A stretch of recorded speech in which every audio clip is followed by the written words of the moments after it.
विभाग से Saket group of colleges की ओर से आपका स्वागत करती हूँ। बच्चों, आज हम लोग पढ़ेंगे भोजन, पोषण एवं पोषक तत्व। जैसा कि भोजन मानव जीवन की सबसे पहली अनिवार्य आवश्यकता में से एक है, जिसको शब्दों में परिभाषित करना निश्चित रूप से सरल कार्य नहीं है।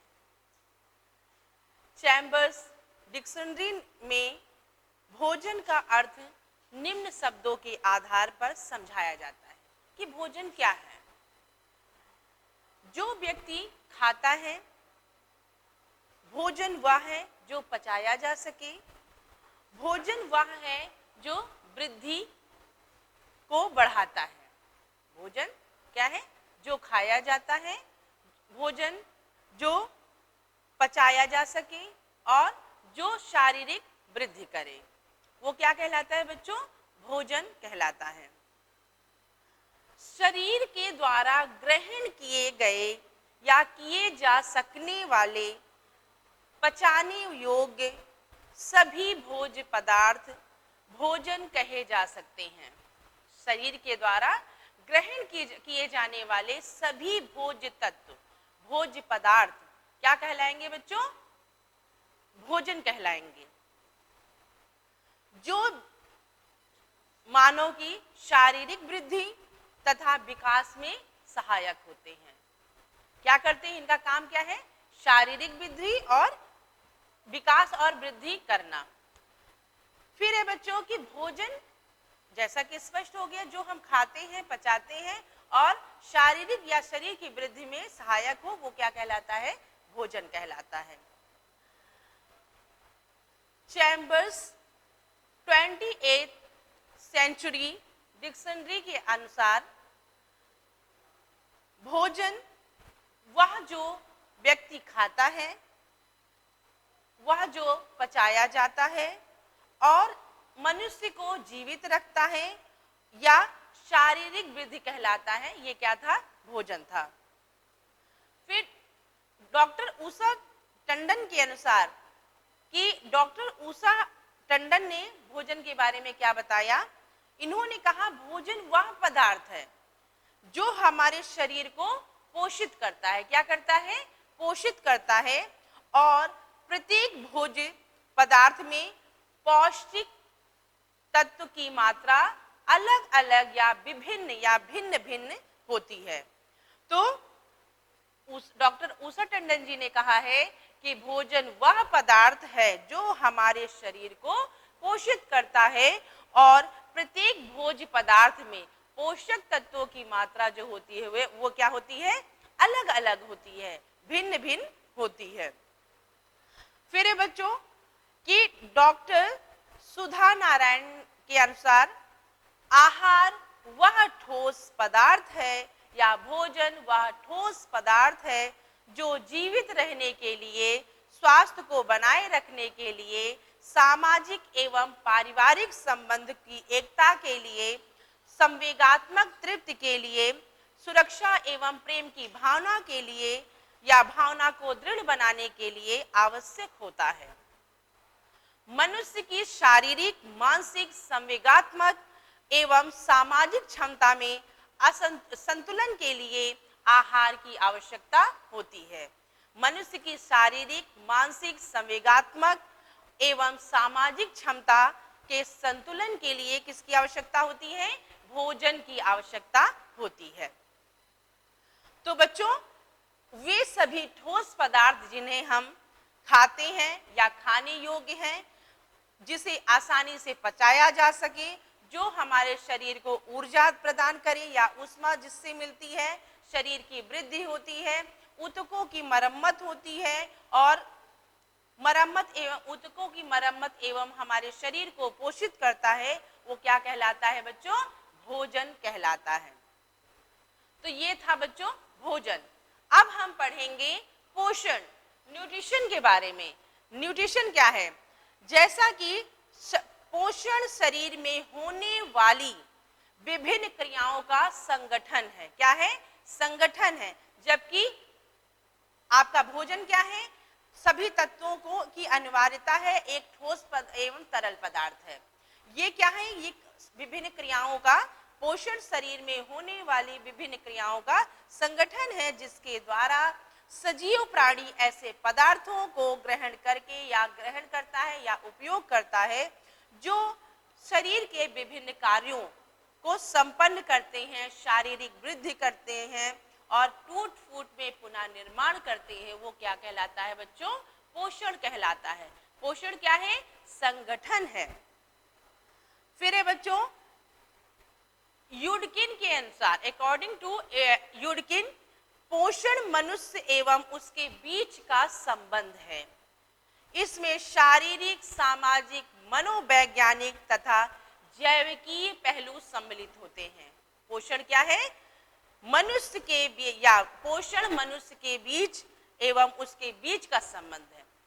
पोषण मनुष्य एवं उसके बीच का संबंध है, जिसमें या इसमें शारीरिक, सामाजिक और मनोवैज्ञानिक तथा जैविकीय पहलुओं का अध्ययन भी सम्मिलित किया जाता है।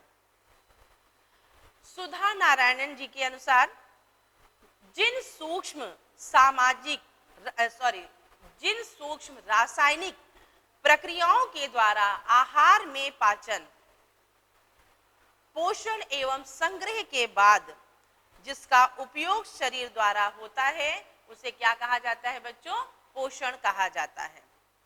जिन सूक्ष्म रासायनिक प्रक्रियाओं के द्वारा आहार के पाचन, पोषण, संग्रह के बाद जिसका उपयोग किया जाता है या जिसका उपयोग शरीर के द्वारा होता है, वो क्या कहलाता है? पोषण कहलाता है या पोषण कहते हैं।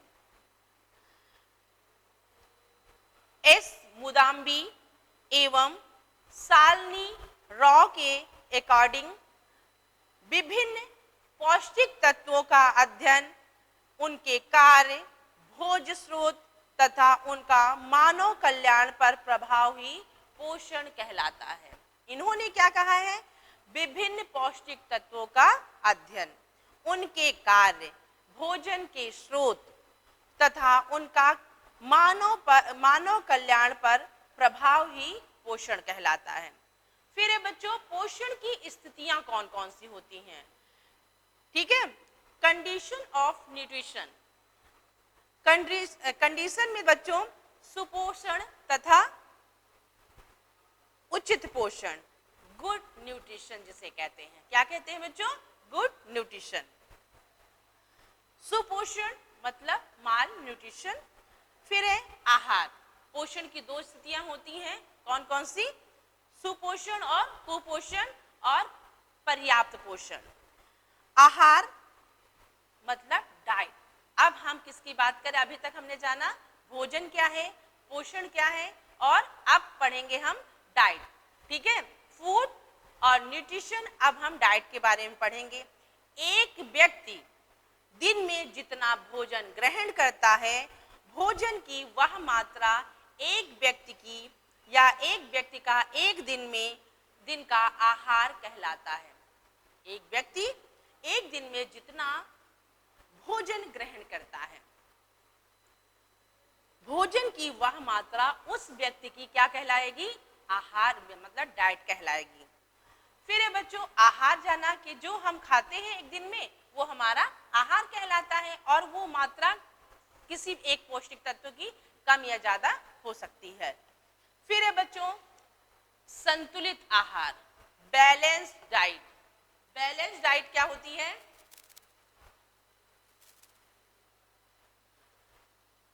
वह आहार जिसमें पर्याप्त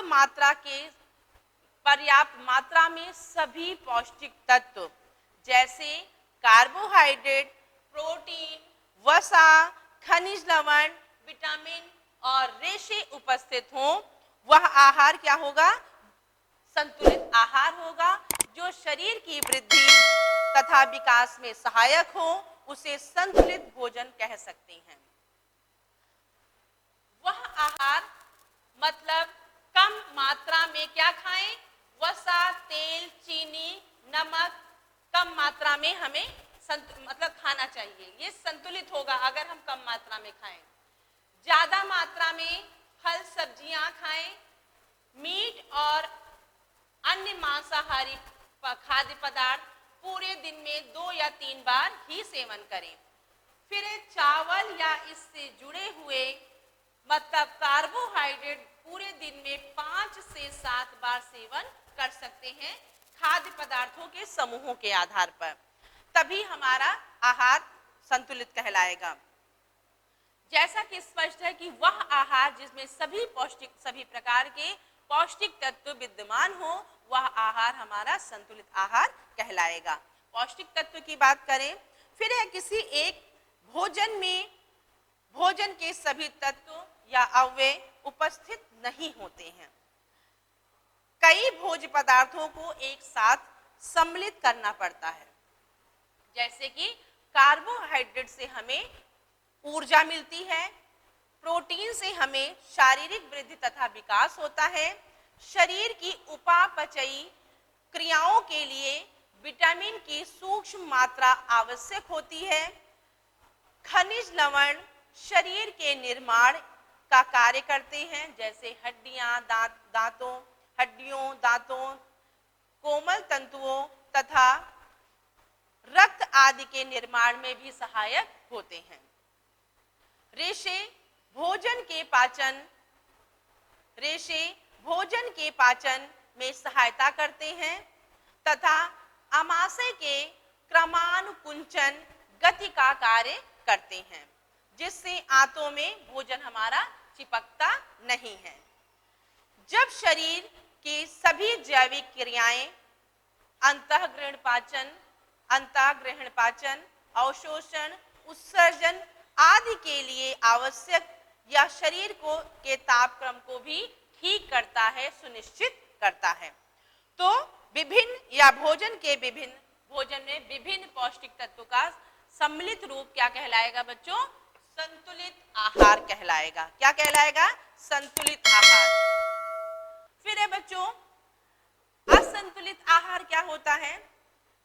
जब आहार में 1 या 2 से अधिक पौष्टिक तत्वों की कमी या अधिकता हो तो ऐसे आहार क्या कहलाएंगे? असंतुलित आहार कहलाएंगे। अभी मैंने बताया ना, वह आहार जिसमें पौष्टिक तत्व जो हो पर्याप्त मात्रा में हो, उचित मात्रा में हो, जिसमें जो शरीर की वृद्धि, निर्माणक कार्य और ऊर्जा देने का कार्य करते हैं, या हमारे आहार में जल तथा रेशे उपस्थित हो, जो अतिरिक्त भोजन में आहार को स्वादिष्ट बनाए और आकर्षक रुचि के अनुसार हो, वो क्या कहलाएगा? हमारा संतुलित आहार कहलाएगा।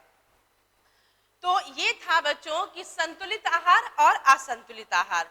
जैसे कि जब हमारे आहार में 1 या 2 से अधिक पौष्टिक तत्वों की कमी या अधिकता हो जाती है, वहां पर असंतुलित आहार हमारा हो जाता है। तो अब असंतुलित आहार से कौन कौन सी स्थितियां उत्पन्न होती हैं? एक होता है सुपोषण और दूसरा होता है कुपोषण। पोषण की 2 स्थितियां होती हैं, एक होती है कुपोषण, दूसरी होती है सुपोषण। अब है कुपोषण, वह स्थिति है जिसमें भोजन के सभी, सुपोषण मतलब गुड न्यूट्रिशन, यह वह स्थिति होती है जिसमें सभी पौष्टिक तत्व आयु, लिंग, शारीरिक, मानसिक कार्य क्षमता के आधार में या आवश्यकता के अनुसार अनुकूल हो रहते हैं, उसको सुपोषण कहते हैं। सुपोषण का अर्थ शारीरिक तथा मानसिक रूप से स्वस्थ होना, जबकि कुपोषण वह स्थिति है जिसमें व्यक्ति के स्वास्थ्य में गिरावट, भोजन में 1 से अधिक पोषक तत्वों की कमी तथा या अधिकता हो, वो क्या कहलाएगा? कुपोषण कहलाएगा। और इससे शरीर जो होता है हमारा रोगग्रस्त दिखाई देता है, अक्षम दिखाई देता है, कुपोषित दिखाई देता है। जैसे एक कुपोषण की स्थिति में मनुष्य के शरीर में कौन कौन सी अल्प पोषण या जो अंडर न्यूट्रिशन तथा अधिकता से कभी कभी होता, कौन कौन से लक्षण हैं, कौन कौन सी विशेषताएं हैं जिनके आधार पर यह देखने को मिलता है। अगर शरीर का पीला पड़ जाना, कमजोरी, मांसपेशियों में ऐंठन, मोटापा, हड्डियां एवं दांतों, हड्डियों में की बनावट में विभिन्नता, अंतर, हाथ पैर में सूजन, शरीर का पीला पड़ जाना, पीले कमजोर बाल, त्वचा खुरदरी होना, ये सब क्या है, ये हमारे कुपोषण की स्थिति में ऐसे जो स्थिति आती है वो क्या कहलाती है, ऐसे लक्षण दिखाई देते हैं, तो वही हम ज्ञात कर जाते हैं कि हमारे शरीर में कुछ ऐसे पौष्टिक तत्वों की कमी है जिनके आधार पर ऐसे लक्षण दिखाई दे रहे हैं।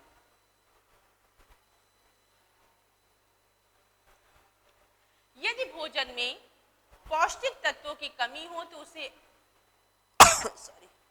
सॉरी बच्चों, यदि भोजन में पौष्टिक तत्वों की कमी हो तो उसे अल्प पोषण तथा अधिकता हो तो उसे अति पोषण कहते हैं।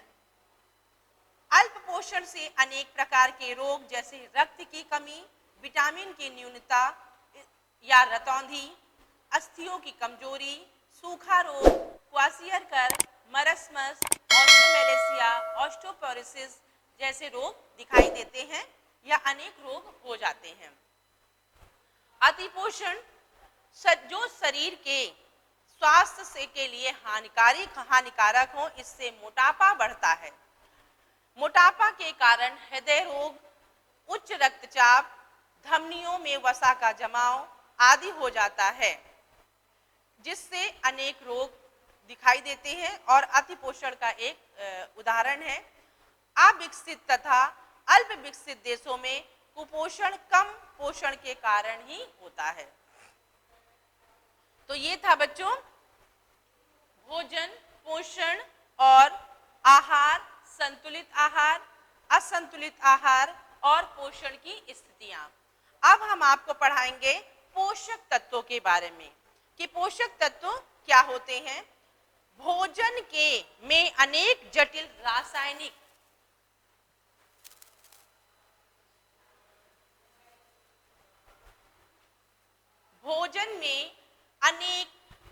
रासायनिक पदार्थ होते हैं जो शरीर की वृद्धि करते हैं, ऊतकों की टूट फूट की मरम्मत, रोगों से सुरक्षा, शरीर को गर्मी तथा शरीर की गर्मी एवं नियंत्रण के लिए आवश्यक होते हैं।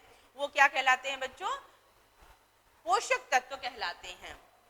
वे रासायनिक पदार्थ जिसमें होने वाली सभी विभिन्न प्रकार की क्रियाओं के लिए, स्वास्थ्य बनाए रखने के लिए उचित मात्रा में आवश्यक होता है, उन्हें क्या कहा जाता है? पौष्टिक तत्व कहा जाता है। फिर है बच्चों, इन पौष्टिक तत्वों को कितने भागों में बांटा जाता है? कार्बोहाइड्रेट, प्रोटीन, वसा, खनिज लवण, विटामिन, जल सॉरी बच्चों,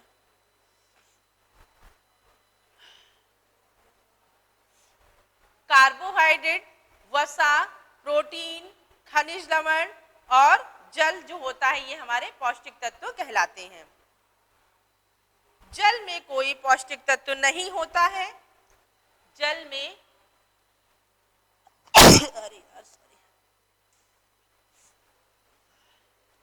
जल में कोई पौष्टिक तत्व नहीं होता है, परंतु शरीर की सभी जैविक क्रियाओं का संचालन या जैविक क्रियाओं के लिए जल की आवश्यकता होती है।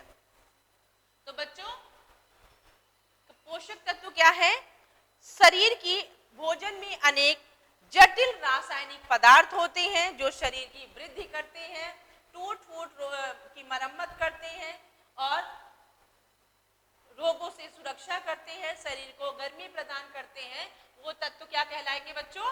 कार्बोहाइड्रेट, प्रोटीन, वसा, खनिज लवण, विटामिन, जल कहलाएंगे।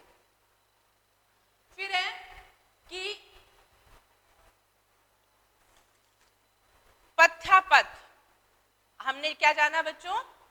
पौष्टिक तत्व के बारे में। पौष्टिक तत्व एक जटिल पदार्थ है जो हमारे जो संगठन होता है, हमारी रासायनिक संगठन होता है, पोषण से शरीर में होने वाली विभिन्न क्रियाओं का संगठन होता है, जिसके द्वारा सजीव प्राणी ऐसे पदार्थों को ग्रहण करता है। वे पदार्थ कौन है?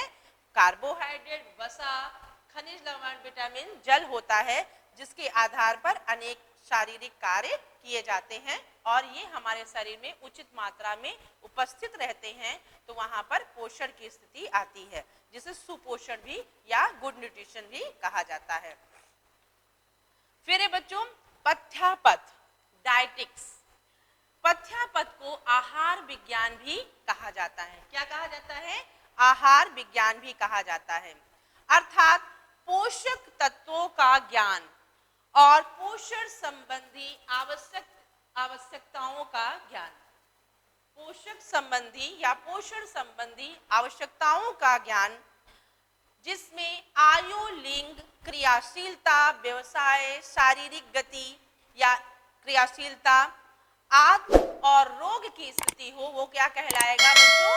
कहलाएगा पथ्यापथ या डाइटिक्स कहलाएगा, जिसमें आहार विज्ञान के अंतर्गत सभी प्रकार के पौष्टिक तत्वों को सम्मिलित करके एक व्यक्ति की आयु, लिंग, क्रियाशीलता और गति या उसकी व्यवसाय के आधार पर भोजन के समूह को या भोजन को सम्मिलित करके भोजन की उचित मात्रा को यदि रखा जाए तो वहां पर क्या कहलाएगा बच्चों? ये एक आहार आयोजन या आहार विज्ञान भोज्य पदार्थों एवं पेय पदार्थों का उपयोग एवं आयोजन है, जिससे व्यक्ति विशेष का स्वास्थ्य अच्छा बना रहे एवं किसी रोग की अवस्था को रोकने एवं उसके उपचार में सहायता प्रदान हो सके या सहायता हो सके, वो क्या कहलाता है बच्चों? पथ्यापथ कहलाता है। डाइटिक्स सामान्य आहार का गुणात्मक एवं मात्रात्मक रूपांतरण या परिष्कृत मॉडिफिकेशन है। इसमें क्या होता है बच्चों कि अगर एक व्यक्ति के लिए वह आहार संतुलित है, लेकिन अगर आहार विज्ञान के अंतर्गत कोई व्यक्ति किसी रोग से ग्रसित है, तो एक व्यक्ति के लिए वह आहार संतुलित है, लेकिन दूसरे व्यक्ति के लिए वो आहार असंतुलित है। अगर ये ज्ञान हमें नहीं होगा तो हम किसी व्यक्ति की आहार चिकित्सा या डाइट थेरेपी नहीं कर सकते हैं। जैसे कि हाई कैलोरी एक जॉइंटिस के पेशेंट के लिए अच्छी मानी जाती है, क्योंकि वहां पर जॉइंटिस के पेशेंट को एनर्जी की जरूरत होती है, ऊर्जा की जरूरत होती है, लेकिन वही एक हाई कैलोरी जो होती है डायबिटीज के पेशेंट के, डायबिटिक पेशेंट के लिए वही एक जो हाई कैलोरी युक्त बैलेंस डाइट है वो उसके लिए नुकसानदायक हो जाएगी। तो वही आहार जो सबके लिए, किसी के लिए फायदेमंद है तो किसी के लिए नुकसानदायक है। पथ्यापथ विज्ञान एवं कला का मिश्रित रूप है। पथ्यापथ क्या है? आहार एवं कला का मिश्रित रूप है, जिसके द्वारा व्यक्ति या समूह को विभिन्न आर्थिक या स्वास्थ्य स्थितियों के अनुसार पोषण की व्यवस्था संबंधी सिद्धांतों को ध्यान में रखते हुए भोजन दिया जाता है या भोजन पहुंचाया जाता है या भोजन को एकत्रित किया जाता है। इसके अंतर्गत साधारण स्वास्थ्य तथा रोगी के व्यक्तियों के लिए आहार आयोजन करना और विज्ञान एवं कला का यह एक मिश्रित रूप है, जिसके द्वारा व्यक्तियों के समूहों को पोषण की व्यवस्था के आधार पर उसकी सामाजिक, आर्थिक और शारीरिक स्थितियों को के आधार पर भोजन दिया जाता है। जैसे यह एक समूह आहार का एक विज्ञान भी कहा जाता है। फिर है बच्चों, अभी तक हम लोगों ने क्या क्या पढ़ा? भोजन, पोषण, पोषक और संतुलित आहार, पोषक तत्व। फिर हमने पढ़ा पथ्यापथ, डाइटिक्स के बारे में। अब हम पढ़ेंगे पाचन, जो हमने खाया, जो हम खाते हैं, जिसे पचाया जा सके। तो अब हम डाइजेशन के बारे में पढ़ेंगे। पाचन एक जटिल रासायनिक प्रक्रिया है। हमारे द्वारा ग्रहण किया जाने वाला, चाहे वह किसी भी रूप में क्यों ना हो, वह क्या कहलाएगा? पाचन संस्थान में पहुंचकर पाचक अंगों के द्वारा रासायनिक प्रतिक्रियाओं के फलस्वरूप टूटकर सबसे सरलतम अणु में बदल जाता है। साथ ही कुछ हिस्सा व्यर्थ तथा निरुपयोगी पदार्थ के रूप में इस उत्सर्जी होते हैं या उत्सर्जी अंगों के द्वारा शरीर से उत्सर्जित होते हैं। समस्त प्रकार के कार्बोहाइड्रेट वसा प्रोटीन के बाद सूक्ष्म रूप में विभक्त हो जाते हैं, बट जाते हैं। जैसे कि कार्बोहाइड्रेट या ग्लूकोज का पाचन या कार्बोहाइड्रेट का पाचन ग्लाइकोजन में होता है, प्रोटीन का अमीनो अम्ल में होता है और वसा का वसी अम्ल में होता है। तो ये क्या हुआ, ग्लूकोज फ्रैक्टोज ग्लैक्टोज में, ग्लूकोज जो ग्लूकोज है वो फ्रैक्टोज में और ग्लैक्टोज में मतलब ग्लाइकोजन, और प्रोटीन अमीनो अम्ल में। पाचन की निम्न परिभाषा के आधार पर बताया जाता है कि ये कैसे हमारे शरीर में उत्सर्जित होने के लिए या पाचक अंगों के द्वारा टूटते हैं, इनका पाचन कैसे होता है। जैसे कि सरल शब्दों में कहा जाए, पाचन वह रासायनिक क्रिया है जिसके द्वारा भोजन में या भोज्य पदार्थों में पौष्टिक तत्व अपने सरलतम रूप में परिवर्तित हो जाते हैं। ठीक है, फिर है बच्चों अवशोषण। जैसे होता है इसमें पाचन के बाद सरल भोज्य तत्व तथा समस्त पौष्टिक तत्व से पूर्ण होता है। पाचन के बाद तरल भोज्य तत्व पौष्टिक तत्वों से पूर्ण होता है। अवशोषण की क्रिया छोटी आंत में होती है। अवशोषण की क्रिया कुछ क्रिया आमाशय में होती है और जल का अवशोषण बड़ी आंत में होता है। छोटी आंत में पाचन की क्रिया जो होती है वो पूरी हो जाती है। यहाँ पर सभी प्रकार के पौष्टिक तत्वों का अवशोषण होता है। रक्त नलिकाएं अवशोषित भोजन को शरीर के सभी अंगों तथा ऊतकों तथा कोशों तक पहुंचाने का या भोजन पहुंचाने का कार्य करती है। तो रक्त नलिकाएं अवशोषित भोजन को अंगों एवं ऊतकों तक पहुंचाने का कार्य करती है। फिर बच्चों, अब अगर आपने पाचन जाना, पथ्यापच जाना, पाचन जाना, अवशोषण जाना, तो उपापचय को जानने की भी अति आवश्यकता है। भोजन को ग्रहण करने के बाद भोजन का पाचन विभिन्न पाचक अंगों की सहायता से होता है। पाचन के फलस्वरूप विभिन्न भोज्य पदार्थों में उपस्थित भोज्य तत्व सबसे सरलतम इकाइयों में टूट जाते हैं। जैसे कार्बोहाइड्रेट जो होता है ग्लूकोज में, प्रोटीन अमीनो अम्ल में और वसा वसी अम्ल में। पाचन के बाद अवशोषण तथा रक्त लसिका द्वारा होता है। जैसा कि अभी मैंने बताया, रक्त नलिकाएं अवशोषित भोजन को छोटी सभी अंगों में पहुंचाती हैं और कोशिकाओं में पहुंचाती हैं, कोशों में पहुंचाने का कार्य करती हैं। रक्त परिवहन के दौरान ये जो सभी तत्व होते हैं शरीर के अंगों में पहुंचकर आवश्यकता अनुसार उन्हें पोषण प्रदान करते हैं। और अवशोषण देने के बाद देने वाली प्रक्रिया को या भोजन के पाचन तथा अवशोषण के बाद होने वाली प्रक्रिया को मेटाबॉलिज्म कहते हैं। इस क्रिया की अवधि में भोज्य पदार्थों के टूटने के साथ साथ नए पदार्थों का भी निर्माण होता है। इस प्रकार उपापचय को परिभाषित करते हुए कहा जा सकता है कि शरीर में भोज्य पदार्थों के टूटने एवं नए पदार्थों के निर्माण की प्रक्रिया के सम्मिलित रूप को उपापचय या मेटाबॉलिज्म कहा जाता है। उपापचय की दो अवस्थाएं होती हैं, एक होती है अपचय और दूसरी होती है उपचय।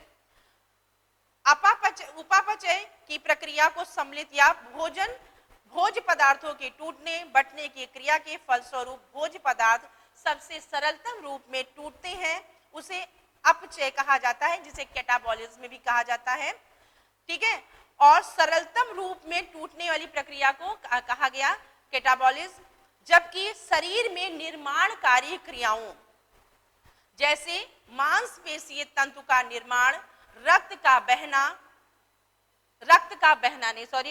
बनना, ग्लाइकोजन का निर्माण आदि जो होता है वो एनाबॉलिज्म या उपचय के द्वारा ही होता है। नए पदार्थों के बनने की प्रक्रिया को क्या कहा जाता है? उपचय या एनाबॉलिज्म कहा जाता है। उपापचय, अपचय, उपचय। अतः मेटाबॉलिज्म, कैटाबॉलिज्म और एनाबॉलिज्म। शरीर में उक्त क्रियाएं साथ साथ होती रहती हैं। क्या? शरीर में उक्त क्रियाएं जब साथ साथ होती हैं, जैसे शरीर की वृद्धि के समय उपचय मतलब निर्माणकारी क्रियाएं अधिक होती हैं तथा टूट फूट के समय अपचय मतलब एनाबॉलिज्म क्रियाएं जो होती हैं अधिक होती हैं। परंतु युवावस्था में इन दोनों क्रियाओं में संतुलन बना रहता है। बालक अवस्था में ही या बाल्यावस्था में ही उपचय की सबसे अधिक तथा बुढ़ापे में सबसे कम क्रिया होती है। मतलब उपापचय भोजन ग्रहण करने के बाद भोजन का पाचन विभिन्न अंगों की सहायता से होता है और विभिन्न क्रियाओं के या पाचन के फलस्वरूप विभिन्न भोज्य पदार्थों में उपस्थित भोज्य तत्व सबसे सरल इकाइयों में जब टूटते हैं, तो जैसे आपका ग्लूकोज का ग्लाइकोजन, प्रोटीन का अमीनो अम्ल, तो पाचन के बाद अवशोषण जो होता है वो क्या होता है बच्चों कि शरीर के विभिन्न अंगों में पहुंचकर आवश्यकता अनुसार पोषण प्रदान करता है। वो क्या कहलाता है बच्चों? मेटाबॉलिज्म कहलाता है। तो ये था बच्चों आप लोगों का भोजन, पोषण, पोषक और पौष्टिक तत्व। फिर पथ्यापच, पाचन, अवशोषण और उपापचय। अगर आपको हमारा ये लेक्चर अच्छा लगा हो तो हमारे इस चैनल को लाइक और सब्सक्राइब जरूर करें और फिर हम मिलते हैं आपको मिलेंगे नया टॉपिक लेकर। नमस्कार। इस वीडियो को अपने दोस्तों के साथ ज़रूर शेयर कीजिए। अगर इस टॉपिक पर आपके कोई भी क्वेश्चन हैं तो नीचे कमेंट करके पूछिए, हम उत्तर देने का प्रयास करेंगे। और अगर आपने अभी तक हमारे चैनल को सब्सक्राइब नहीं किया है तो तुरंत सब्सक्राइब करिए, साथ ही बेल आइकन पर क्लिक करें ताकि आगे आने वाले सभी वीडियो आप तक पहुंचते रहें और आप हमसे यूं ही जुड़े।